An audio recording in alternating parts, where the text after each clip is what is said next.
সিংহটার চিকিৎসা যদি না হয় তাহলেও মারা যেতে পারে। আর এটা হলো হাজারটা প্রাণীর মধ্যে প্রথম যাকে আমরা এই ভিডিওতে বাঁচাতে চলেছি। দেখা যাক কিভাবে। আমরা হেলিকপ্টার থেকে স্নাইপার দিয়ে জিরাফদের ভ্যাকসিনেট করব। আমরা সব জিরাফদের ভ্যাকসিনেট করে তবেই এখান থেকে যাব।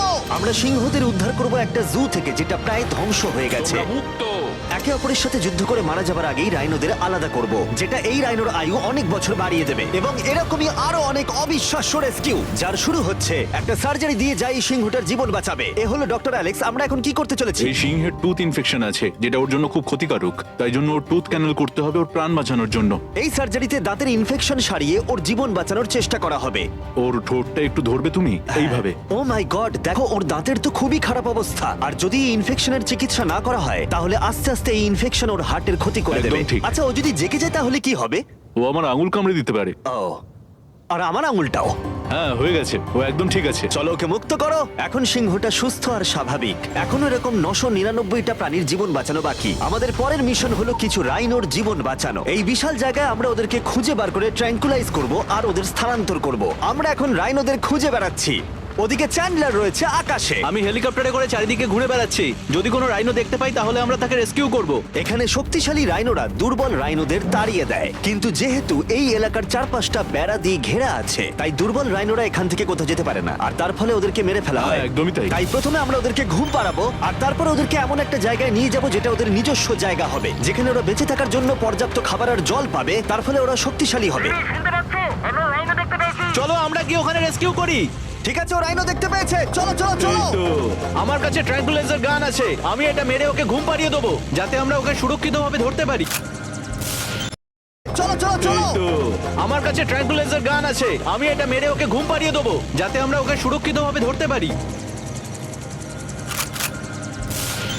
আমরা পেরেছি। চ্যান্ডলার রাইনোকে হিট করেছে। চলো চলো। একটা রাইনো ঘুমিয়ে পড়েছে, পরেরটা দেখি। Chandler, good shot. প্রথমেই আমরা ওর অ্যান্টি পোচিং কলারটা খুলে নেব, আর সেটা এইভাবে হবে। এই কলারটা রাইনোর স্পিড ট্র্যাক করে, আর এর ফলে ও স্থানীয় জায়গাতেই থেকে যায়। যদি হঠাৎ রাইনো খোলামেলা জায়গায় দৌড়তে শুরু করে যখন চারপাশে কোনো প্রাণী নেই, তখন আমরা জানি শিকারীরা ওকে মারার চেষ্টা করতে পারে। আমরা চেষ্টা করব যাতে এই রাইনোদের আয়ু অনেকটাই বেড়ে যায়, কারণ ওদের সংখ্যা খুব একটা বেশি নয় পৃথিবীতে। হ্যাঁ, তোমাকে অনেক ধন্যবাদ, এটাই আমার বলার ছিল। তাহলে এটা হলো একটা মাইক্রোচিপ, যেটা আমরা ওর শিংয়ের ভেতরে ঢুকিয়ে দেব। তারপর সেটা আঠা দিয়ে আটকে দেব। এবার যদি কোনো শিকারী ওকে বেআইনি ভাবে মারার চেষ্টা করে তাহলে কালোবাজারে ওর শিং বিক্রি করার সময় আমরা ট্রেস করে ওদেরকে ধরতেও পারবো। এবার এই রাইনোকে এমন একটা জায়গায় নিয়ে যাওয়া যাক যেখানে বড় রাইনো একে মারতে পারবে না। আমি জানি এটা দেখে বড় অদ্ভুত লাগছে, কিন্তু এটা এই রাইনোর আয়ু অনেকটাই বাড়িয়ে দেবে। চলো ওকে ভেতরে ঢোকাও, এটা তোমার ভালোর জন্যই। ভিতরে ঢোকো। আমরা এমন একটা সুরক্ষিত জায়গায় এখন রয়েছি যেখানে এই রাইনোকে কেউ তাড়াবে না আর মেরেও দেবে না। ঠিক আছে, আমরা এখন থেকে ওকে হিপো বলে ডাকবো। হিপো? ও তো রাইনো। হ্যাঁ, কিন্তু ওর নাম হিপো। ওকে আমি ডাকবো হিপো দ্য রাইনো। ঠিক আছে। ঠিক আছে, হিপো দ্য রাইনো, তোমার জীবন ভালো কাটুক। আমাদের এখনো অনেক প্রাণীদের জীবন বাঁচাতে হবে। আর অন্যদিকে আমার বন্ধুরা যখন দুটো ছোট রাইনোর জীবন বাঁচালো, তখন এদিকে আমরা নজর দিলাম একটু লম্বা প্রাণীর দিকে, জিরাফস। নাও ভ্যাকসিন। আমরা ওদেরকে ভ্যাকসিন শুট করলাম। দারুণ। রাইনোদের ট্র্যাঙ্কুলাইজ একটু আলাদা ছিল, কারণ এই হাই পাওয়ার্ড এয়ার রাইফেল গুলো এই জিরাফের শরীরে একটা বড় সিরিঞ্জ ঢুকিয়ে দেয়, যেটাতে রয়েছে জীবন বাঁচানোর ওষুধ। তোমাদের ভ্যাকসিন এনজয় করো, দিন তোমাদের ভালো কাটুক। ওরা পালাচ্ছে কেন? আমরা তো ওদের জীবন বাঁচাচ্ছি। এই গোটা ভিডিওতে আমরা হাজারেরও বেশি প্রাণীদের জীবন বাঁচাবো, কিন্তু আমার মনে হয় জিরাফদের এটা কেউ বলেনি, কারণ ওরা এটাকে আরো কঠিন করে তুলছিল। জিরাফ, আমি তোমাকে ভ্যাকসিনেট করার চেষ্টা করছি, এটা তোমার জন্য ভালো। সত্যি বলছি জিরাফ, ভ্যাকসিনটা নিয়ে নাও। আরে ও তো অনেকটা দূরে চলে গেল। মনে হচ্ছে আমাদের ট্যাকটিক্স এবার বদলাতে হবে। যেহেতু এই অঞ্চলটা আয়তনে বিশাল, তাই এটাই হলো সবচেয়ে সহজ পথ যাতে ওরা ভ্যাকসিনেট হয়। যদি ওখানে জিরাফদের কোনো কঠিন অসুখ হয় তাহলে কি ওরা মারা যেতে পারে? হ্যাঁ, 100% ওরা মরে যাবে। তাই নাকি? ও মাই গড, চলো আরো জিরাফের প্রাণ বাঁচানো যাক। ওই দেখো, ওখানে আরেকটা রয়েছে। আর সব জিরাফদের ভ্যাকসিনেট না করে আমরা এখান থেকে যাব না। যদিও এখানে বাতাস অনেকটা বড় প্রতিবন্ধকতা। তুমি এখন ওষুধ পেয়ে গেছো, ভালো থেকো। আমি আরো সাহায্য চাইলাম যাতে যতটা বেশি সম্ভব প্রাণীদের আমরা বাঁচাতে পারি।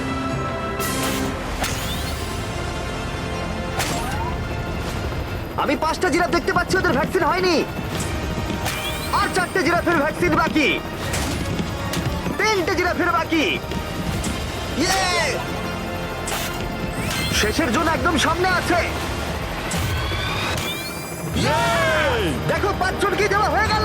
আমরা ওদেরকে শুট করছি, যদিও আমরা ওদেরকে মারছি না, ওদের জীবন বাঁচাচ্ছি। ঠিক জায়গায় লেগেছে। যখন আমরা ওখান থেকে বেরোলাম তখন প্রায় 70টা জিরাফের ভ্যাকসিনেশন হয়ে গেছে। তার মানে এখন অব্দি 74টা প্রাণীর জীবন বাঁচানো হলো। আমরা দেখতে পাচ্ছিলাম আমাদের প্রচেষ্টা ক্রমশই কঠিন হচ্ছে। হ্যাঁ ওটাই তো, একদম সুস্থ হয়ে গেছে। ভাই, কে জানতো জিরাফদের ভ্যাকসিনেশন করা এতটাই মজাদার হতে চলেছে। কিন্তু এখনো আমাদের প্রচুর প্রাণীদের জীবন বাঁচানো বাকি রয়েছে। তাই আমরা সাউথ আফ্রিকায় কাজ সম্পূর্ণ করে চলে গেলাম ইউক্রেনে, যেখানে যুদ্ধ জুগুলোকে ধ্বংস করে দিয়েছে, যেখান থেকে লায়নদের উদ্ধার করে মেকশিফট শেল্টারে রাখা হয়েছে। কিন্তু যেহেতু এখনো যুদ্ধের আশঙ্কা রয়েছে, আমরা ওদেরকে অন্য জায়গায় উড়িয়ে নিয়ে যাব। তাই আমরা এই বিশাল কার্গো প্লেনটা নিয়ে এসেছি, যাতে আমরা ইউক্রেনের সীমানার বাইরে এই প্রাণীগুলোকে উড়িয়ে নিয়ে যেতে পারি। ওরা এই প্লেনটা দখল করে নিয়েছে, এখানে আর কোনো সিট নেই। 3টে লায়নই এই প্লেনে ফার্স্ট ক্লাস টিকিট পেয়েছে। আর ওয়াইল্ড লাইফ কনজারভেশনিস্ট অ্যান্থনি পেনিস্টনের সাহায্যে আমরা ওদেরকে 7000 মাইল দূরে সাউথ আফ্রিকায় উড়িয়ে নিয়ে গেলাম, এই অভয়ারণ্যে যার নাম লায়ন ওয়াচ, যেখানে লায়নরা প্রায় 14 একর মুক্তাঞ্চলে স্বাধীনভাবে ঘুরে বেড়ায়। ওইখানে একটা বিশাল বড় বাঘ রয়েছে। আর ম্যাচ, ওটা একটা সিংহ। ও আচ্ছা। গেটটা বন্ধ করো। অ্যান্থনি প্রথম লায়নকে মুক্ত করবার পরে বাকি দুটো লায়নকে মুক্ত করতে হবে ম্যাচকে। কি, আমাকে এটা করতে হবে? হ্যাঁ, তুমি রেডি? আমি রেডি। চলো করা যাক। চলো। ও মুক্ত। এই লায়নরা এখন যুদ্ধের বিপদ থেকে সম্পূর্ণ মুক্ত, আর ওরা স্বাধীনভাবে এখন আফ্রিকার জঙ্গলে ঘুরে বেড়াতে পারবে। এর পাশাপাশি সমস্ত প্রাণীদের জীবন বাঁচানোটাই গুরুত্বপূর্ণ। এই ভিডিওটা সম্পূর্ণ হবে না যদি না আমরা 100টা কুকুরের জীবন বাঁচাতে পারি। বেশিরভাগ ডগ শেল্টার গুলোই প্রায় ভর্তি, আর যদি এখানে ওরা দীর্ঘ সময় ধরে নিজস্ব বাড়ি না পায়, তাহলে ওরা জায়গার অভাবে একে অপরকে মেরে ফেলতেও পারে। প্রতি 5 মিনিট অন্তর একটা করে কুকুর এই অ্যানিমাল শেল্টার গুলোর মধ্যে মারা যায়। তাই এখনই আমরা 100টা কুকুরের অ্যাডাপ্টেশনের ব্যবস্থা করব। কেমন আছো বলো? হ্যাঁ, ভালো ও আছি। হেই, তোমাকে আমার পছন্দ হয়েছে। তাহলে তুমি কুকুর নেবে? কি ধরনের কুকুর তোমরা খুঁজছো? আমরা একটা ছোট্ট বাচ্চা খুঁজছি। ও, একটা ছোট্ট কুকুর দেখো, ও তোমার কাছে আসতে চাইছে। পছন্দ হয়েছে? আ, পাপ্পিকে হাই করো। তাহলে একে তোমরা অ্যাডাপ্ট করছো? হ্যাঁ। তুমি এই কুকুরটার সাথে রোজ খেলবে তো? হ্যাঁ। আর ওকে খুব ভালোবাসবে? কথা দাও। ঠিক আছে, একটা হলো, আরো 99টা বাকি রয়েছে। আসলে তোমরা হয়তো জানো না, কিন্তু একটা কুকুরের স্বাস্থ্যের যত্ন নেওয়াতে অনেকটাই টাকার প্রয়োজন পড়ে, আর দুর্ভাগ্যবশত কিছু মানুষ সেটা অ্যাফোর্ড করতে পারে না। ওকে ভালো লেগেছে। হাই। আর সেই জন্যই আমি একটা গুড নিউজ ওদেরকে শোনাতে চাই। এখানকার প্রত্যেকটা কুকুরের মতোই এর মেডিকেলের খরচ আর এর অ্যাডপশনের ফি তোমাদের দিতে হবে না। ও ওয়াও। হ্যাঁ, তোমরা একে সম্পূর্ণ বিনামূল্যে বাড়ি নিয়ে যেতে পারো। ও মাই গড। Thank you. কোনো থ্যাংক ব্যাপার ইউ। নয়। এটা দেখতে সত্যিই খুব দারুণ লাগে যে অনেক কুকুর তাদের নিজেদের বাড়ি খুঁজে পাচ্ছে। তুমি এদেরকে কি করে না বলবে বলো তো? খুব কিউট। কতদিন ধরে কুকুর খুঁজছো? 3 থেকে 4 মাস হলো। ও একদম ঠিক আছে। ও সত্যি খুব সুন্দর। তোমরা একে বাড়িতে নিয়ে যাবে? হ্যাঁ। আমি এটাই শুনতে চাইছিলাম। ব্রিয়ানাকে adopt করা হয়েছে। তোমরা দুজন ওর খেয়াল রাখবে তো? হ্যাঁ। আরো অনেক কুকুর নিজের বাড়ি খুঁজে পাচ্ছিল, কিন্তু বাচ্চা কুকুরদেরই বেশিরভাগ মানুষ অ্যাডপ্ট করছিল। তার ফলে বয়স্ক কুকুররা অবহেলিতই থাকছিল। যেমন ব্লু, এই কুকুরটার বয়স 10 বছর। এখনো সে একজন ভালো মালিকের অপেক্ষায় রয়েছে। আমরা একটু বয়স্ক কোনো কুকুর ও, খুঁজছি, কি cute! কারণ আমরা খুব এনার্জেটিক কাউকে চাইছি না। তোমরা ব্লুকে দেখতে পারো, কেমন লাগছে? হাই। আমার ওকে কেমন খুব আছো পছন্দ তুমি? হয়েছে। ও কিভাবে তাকাচ্ছে দেখো। কত কিউট ও। ও তোমাদের সাথে খুব ভালো থাকবে। Thank you so much. কিন্তু আমাদের কাজ এখনো শেষ হয়নি। যত দিন যেতে লাগলো আমরা দেখতে পাচ্ছিলাম প্রচুর কুকুর তাদের ভালোবাসার বাড়ি খুঁজে পাচ্ছিল। ওকে তোমরা নিচ্ছ? হ্যাঁ নিচ্ছি। দারুণ ব্যাপার। আর খুব তাড়াতাড়ি আমরা 100 জন কুকুরের জীবন সুরক্ষিত করলাম। প্রত্যেকটা পরিবার প্রতিশ্রুতি দিয়েছে যে ওদেরকে একটা সুন্দর জীবন উপহার দেবে। এরপরে আমরা এক্সোটিক মিনিয়েচার হর্সদের জীবন সুরক্ষিত করলাম, কারণ এই সমস্ত ছোট ঘোড়াদের নিলামে বিক্রি করা হয় এদের মাংস খাবার জন্য। আর আমি দুঃখিত, কিন্তু এই সমস্ত মিষ্টি প্রাণীদের আর আমি এভাবে মরতে দেব না, তাই আমি এদেরকে কিনে নিয়েছি। আর আমরা এই প্রত্যেকটা ঘোড়াকে ওদের বাড়ি খুঁজে দেব। ও এক্সকিউজ মি, সব ঘোড়াগুলো এখানে রয়েছে। ও, তোমার ও, ভালো ওরে, কে লাগছে? ভালো লেগেছে? তোমাদের আরো ঘোড়া চাই? না, আমার কাছে বাড়িতে একটা আছে। তার মানে তোমরা ঘোড়া অ্যাডাপ্ট করছো এর জন্য? একদমই তাই। ও তাই নাকি? যাতে ও বড় হয়ে ঘোড়ায় চাপতে পারে? ও, তোমার পছন্দ হয়েছে? খুব ভালো। একে কারোর অপছন্দ কি করে হতে পারে? আমি চাই এবার ঘোড়াগুলো নিজেরাই ডিসিশন নিক যে ওরা গাড়িতে উঠবে কিনা। দেখি একটু চেষ্টা করি। আমি তোমাদের 10,000 করে দেবো যদি তোমরা গাড়িতে ওঠো। ও এটা দেখো, ওদের দেখো। এটা দেখো, এটা কাজ করেছে। তোমরা এখানে একজনকে অ্যাডপ্ট করতে এসেছিলে আর এখন দুজনকে নিয়ে যাচ্ছ। একে পটেটো চিপসের মতো দেখতে। এদের খাওয়া যাবে না। ঠিক বলেছো। আসলে আমি আরেকটাকে বাড়ি নিয়ে যেতে চাই না, কিন্তু তাও আমি না বলবো না। তাহলে কি তোমাদের আরেকটা লাগবে? আসলে থাক। 2 সপ্তাহ আগে এরা প্রায় বলি হতে যাচ্ছিল আর এখন ওরা ভালোবাসার বাড়ি খুঁজে পেয়েছে। এদেরকে তোমাদের পছন্দ হয়েছে তো? হ্যাঁ ও দেখো, এটা কত সুন্দর। চলো। এটাই এই ভিডিওর উদ্দেশ্য। আর আমাদের শেষ 3টে ঘোড়া অ্যাডপ্ট হয়ে যাওয়ার পরে কি মিষ্টি ঘোড়াটা, তাই না? হ্যাঁ, আমরা 4টে গাধাকে ওদের বাড়ি খুঁজে দিলাম যেখানে ওরা একসাথে থাকবে। আর এখন আমরা বিশ্বের সবথেকে বড় পাখিকেও ওর বাড়ি খুঁজে দেব। এখন আমরা আছি মায়ার অ্যানিমাল স্যাংচুয়ারিতে। আর আমার মনে হয় এটা ভাবতে খুব অবাক লাগবে, কারণ ও ফান্ড তৈরি করে একটা 24/7 টুইচ লাইভ স্ট্রিমের মধ্য দিয়ে, যেখানে তোমরা প্রাণীদের প্রয়োজনীয় জিনিসের জন্য ডোনেট করতে পারো। আর এই লাইভ স্ট্রিমে ডোনেট করা টাকা দিয়ে অনেক পশু পাখিদের যত্ন নেওয়া হয় আর এই বিশাল স্যাংচুয়ারির দেখভাল করা হয়, যেখানে প্রচুর বন্য প্রাণী আছে যাদের দেখভাল করার জন্য মায়া নিজের গোটা জীবনটাই উৎসর্গ করেছে। এসো, তোমরা ভেতরে এসো। ওই দেখো, ওই ওপরে মোমো বসে আছে। মোমো। মোমো তো খুব মিষ্টি। ও স্ক্রিন পছন্দ করে। তোমার কাছে ফোন থাকলে তাই ওকে নাকি? দেখাতে পারো। তোমরা শুধু আমাদের ভিডিও পছন্দ করো তাই নয়, তার সাথে বাদররা করে দেখছি। ও সত্যিই অদ্ভুত। এ হলো উইনি দা মু, এই স্যাংচুরির ফান্ড জোগাড় করতে, যেটা হলো একটা নন প্রফিট অর্গানাইজেশন। উইনি দা মু 24/7 লাইভ স্ট্রিমে সর্বদা থাকে। আর তোমরা যদি ডোনেট করো, যেমনটা আমি করলাম, তাহলে এরা ওর ভালো যত্ন নেবে আর ও ভালো ভালো খাবারও পাবে। এটা খুবই ভালো যে ও একটা দারুণ উপায় পেয়েছে এই স্যাংচুরিকে দেখভাল করার জন্য। এটা কিন্তু সত্যি দারুণ। হ্যাঁ, সত্যিই দারুণ। এবার আমাদের এখানে আসার কারণটা বলি। স্টম্পি নামের এমু, কি খবর? কেমন আছো স্টম্পি? স্টম্পি এখানে গরু, ঘোড়া আর ডঙ্কিদের সাথে থাকে। আসলে আমি তোমাদেরকে বলে রাখি, স্টম্পি বিশ্বাস করে ও নিজে একজন ঘোড়া, যেটা আসলে ভালো নয়, কারণ ও ঘোড়াদের খাবার খাচ্ছে। যে কারণে আমি আর লোজ মায়ের সাথে পার্টনারশিপ করে একটা এমন স্যাংচুয়ারি তৈরি করব। এটা এখনো তৈরি হয়নি, কিন্তু তৈরি হয়ে গেলে দারুণ লাগবে।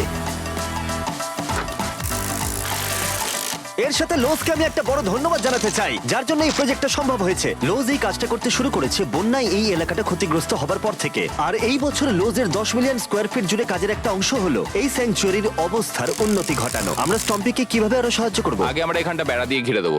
আমি এর আগে কখনো বেড়া তৈরি করিনি। ঠিক আছে, প্রথমে বেড়াটাকে সোজা করতে হবে। মায়া, তুমি কি করে এত সহজে কাটছো? মায়া, তোমার সামনে আমাকে দুর্বল লাগছে। যখন এখানে কোনো প্রয়োজন পড়ে, লোজ সাহায্য করতে এগিয়ে আসে। এমনকি স্টম্পির জন্য বেড়া তৈরি করতে হলে। আমরা এখানে গাছটা পুঁতবো, একটা গর্ত করো। হ্যাঁ, Yes, ma'am. এখানে। তোমাকে একটা অবলং শেপ বানাতে হবে। আর একটা প্রশ্ন, এই অবলংটা আসলে কি? হটডগের মতো। ঠিক আছে, আমি বুঝতে পেরে একদম। গেছি। ভালো করে খোঁড়ো, এটা হচ্ছে না। এই তো, খুব ভালো। ভালো করে মাটি বার করো, তারপর এটা পুঁততে হবে এইভাবে। আর যদি তোমরা জানতে চাও লোজ কিভাবে তার সাহায্যের হাত বাড়িয়ে দেয়, তাহলে ডেসক্রিপশনের লিংকে ক্লিক করো অথবা এখানকার ওয়েবসাইটে যাও, আর সেটা এক্ষুনি। এবার আমরা দেখবো স্টম্পির জন্য নতুন বাড়ি কেমন হতে পারে, আর ওর সাথে ওর নতুন গার্লফ্রেন্ডেরও পরিচয় করে দিই। তুমি এখন মুক্ত। তোমার নতুন বাড়ি তোমার কেমন লাগছে বলো স্টম্পি? আমি শুনেছি তোমার গাছ ভালো লাগে, তাই আমরা বেড়ার চারপাশে প্রচুর গাছ রেখেছি। হাই, তোমার কেমন লাগছে? ও ঠিক আছে, তার মানে ভালো লেগেছে। আমরা তোমার জন্য এমন একটা বাড়ি তৈরি করেছি যেখানে ঘোড়ার বিপদ শুধু নেই তাই নয়, তোমার জন্য একজন বন্ধু আছে। এই জায়গায় অনায়াসে থাকতে পারবে 2টো এমো। ওর নাম দিতে পারি? হ্যাঁ। তুমি না এভাবে না, বললে ঠিক কেন? আছে, তুমি নাম দিতেই পারো। আমরা এই এমোর নাম দিতে পারি নোলানের মা। সত্যি? হ্যাঁ ঠিক আছে, ওকে বার করো। এই নামটা ওর ভালো লাগবে। এর মানেটা কি? হ্যাঁ, এটা মানে হলো নোলানের মা। হাই। হাই নোলানের মা। ঠিক আছে, ও এখন মুক্ত। Yay! Yes! কিন্তু শেষ করার আগে আমরা এখন রয়েছি উলফ স্যাংচুয়ারিতে, যেটা মায়া তৈরি করতে চায়। তোমার চোখের কাপড় খুলে ফেলো। আর উলফ স্যাংচুয়ারি গড়ে তুলতে আমরা এখন তোমাকে দিতে চাই $50,000 ডোনেশন, যাতে তোমাদের কাজটা আরো সহজ হয়। এই বছরের শুরুতে মায়ার অ্যানিমাল স্যাংচুয়ারি টেক্সাসের বন্যায় অনেকটাই ক্ষতিগ্রস্ত হয়েছিল, আর সত্যিই এটার পুনর্গঠনের দরকার ছিল। কিন্তু লোজকে ধন্যবাদ, মায়া এখন সহজেই তার উলফ স্যাংচুয়ারি গড়ে তুলতে পারবে। এটা সত্যিই দারুণ। Thank you so much. এরপরে আমরা দুজন সি লায়ন্সের জীবন বাঁচাবো, যার শুরু হবে রকিকে দিয়ে, দুর্ভাগ্যজনকভাবে যার মাথায় বুলেট লেগেছিল। এই ভিডিওটা অ্যানিম্যাল সেভিং নিয়ে, আর আমরা রকির সমস্ত খরচের দায়িত্ব নিচ্ছি। Thank you so much. Surgery হবার পর সুস্থ হতে ওর একটু সময় লেগেছিল। এদিকে গার্ট্রিউড, ও হ্যালো। আমাদের অন্য সি লায়ন, যে মুক্ত হবার অপেক্ষায় ছিল, যে এর আগে একটা নেটে আটকে পড়ে ভয়ঙ্করভাবে আহত হয়েছিল এবং মরতে বসেছিল। চলো গাট্রিউডকে মুক্ত করি। রেডি? রেডি। ঠিক আছে, 3, 2, 1, গো! ও, ওকে দেখো কত ও খুশি। কি আনন্দিত, দেখো একবার। ও সমুদ্রের আওয়াজ শুনতে পাচ্ছে। ওকে দেখো। দেখো, ও চলে যাচ্ছে। আরে ও সমুদ্রের ভাই, দিকে চলে যাচ্ছে। ও কিভাবে যাচ্ছে দেখো। দারুণ! তুমি মুক্ত। তুমি মুক্ত গাট্রিউড। ইয়ে, দারুণ!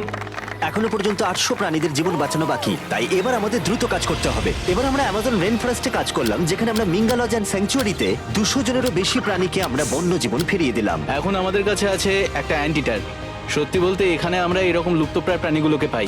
ও মাই গড, ও খুব ছোট্ট আর মিষ্টি। ওপরে ওঠে আস্তে আস্তে। বাই। এই প্রাণীরা ও উঠছে। হয়তো বেঁচেই থাকতো না যদি না আমাদের কাছে মিঙ্গার মতো পুনর্বাসনের জন্য স্যাংচুয়ারি থাকতো। তাহলে আমরা এখন এই টর্টয়েসটাকে ওর আসল জায়গায় ফিরিয়ে দিতে এসেছি। আর ওদেরকে মুক্ত করা হলো। কিন্তু আমাদের কাজ এখনো শেষ হয়নি, কারণ ইউএসএ তে ফিরে এসে আমরা আরো 100 জন প্রাণীর জীবন বাঁচালাম। যেমন এখানে রয়েছে wild life critters circle of life, যেখানে 47 জন আহত এবং অসহায় প্রাণীদের চিকিৎসা করালাম, যার মধ্যে রয়েছে ব্ল্যাক উলফ, যার নাম হলো ড্রেকো। ওকে লুসিয়ানায় গুলি করা হয়েছিল। যখন ও এখানে এলো তখন দাঁড়াতেও পারছিল না, আর এখন ওকে এইভাবে দেখে আমি খুব খুশি। 20 জন শিয়ালকে হত্যা করা হতো আর তাদের পশম দিয়ে কোট বানানো হতো, কিন্তু তার পরিবর্তে আমরা ওদের প্রত্যেককে একটা নতুন জীবন উপহার দিলাম। তুমি এখানে খেলনা পাবে, খাবার পাবে এবং চাইলে ঘুরেও দেখতে পারো। এখানে রয়েছে এই বিশাল বার্ড স্যাংচুয়ারি। এখানে আমরা বাঁচালাম 70 জন দেশীয় পাখিকে, যেমন এই স্ক্রিচ আউল, যাকে একটা গাড়ি ধাক্কা মেরেছিল, যার আহত চোখের এখন চিকিৎসা হচ্ছে। আমরা চেষ্টা করেছি যে ও যেন একটা চোখে খুব ভালোভাবে দেখতে পায়। আর সৌভাগ্যবশত প্যাঁচারা শুধুমাত্র হ্যাঁ, একটা একদম। চোখ দিয়েও সার্ভাইভ করতে পারে। আমরা 42 জন আহত এবং অবহেলিত হোয়াইট টেল ডিয়ারেরও চিকিৎসা করালাম, চলো হরিণ। যার মধ্যে এই ডিয়ার সুস্থ হয়ে উঠে আবার হাঁটতে ও খাবার খেতে শুরু করলো। জর্জিয়াতে আমরা 85 জন প্রাণীর জীবন বাঁচালাম। এই মিসিসিপি কাইট পুনরায় উঠতে সক্ষম হলো। আর নিউ ইয়র্কের টার্টল রেস্কিউ করে আমরা আলাদা আলাদা 48 জন টার্টলকে বাঁচালাম, যার মধ্যে একে আমরা সুস্থ করে আগের স্বাভাবিক জীবনে ফিরিয়ে দিলাম, যেটা হলো skate park. Wild life critter circle of লাইফে এই ক্যাঙ্গারু, যার নাম হলো বৌডি, সে তার মাকে হারিয়েছে, তাই তার কিছু জিনিস প্রয়োজন ছিল যা তার মায়ের অভাব মেটাতে পারে। এই বোতলটা এমন ভাবে বানানো হয়েছে যাতে ও মায়ের স্পর্শ অনুভব করতে পারে। আমরা পাউচগুলো এমন ভাবে বানাই যাতে ওরা সুরক্ষিত অনুভব করে, আর এইভাবেই দেখাশোনা করা হয়। এর পাশাপাশি ওয়ার্ডল অন ইনে একটা ডাক, যার নাম মার্জারি, সে তার ঠোঁট হারিয়েছিল একটা টার্টেলের আঘাতে। আর আমরা ওকে ডক্টর চেস্টারের কাছে নিয়ে গেলাম। সে চিকিৎসা না করলে ও কখনোই সুস্থ হতে পারতো না। এছাড়া আমরা অন্য 46 জন পাখিকেও সাহায্য করলাম। এই সমস্ত স্পেশালাইজড মেডিকেল ট্রিটমেন্টস আর রিহ্যাবিলিটেশন টেকনিকের জন্য ওকে দেখো। অনেক টাকার প্রয়োজন ছিল, তাই আমরা গোটা দেশ জুড়ে 4টে আলাদা অর্গানাইজেশনকে সাহায্য করলাম, যাদের সর্বমোট 212 জন প্রাণীর সাহায্যের জন্য অর্থের প্রয়োজন ছিল। এই সমস্ত অসাধারণ প্রাণীদের দিকে ফিরে তাকালে আমরা তোমাদের ধন্যবাদ জানাতে চাই, তোমাকে ভিউয়ারদের, আমাদের এরকম একটা সুযোগ করে দেবার জন্য। আমরা 1000 জন প্রাণীর জীবন বাঁচালাম, কিন্তু আমাদের কাজ এখনো শেষ হয়নি। যদি তোমরা চাও আমরা আরো 1000 জন প্রাণীর পাশে দাঁড়াই, তাহলে এই ওয়েবসাইট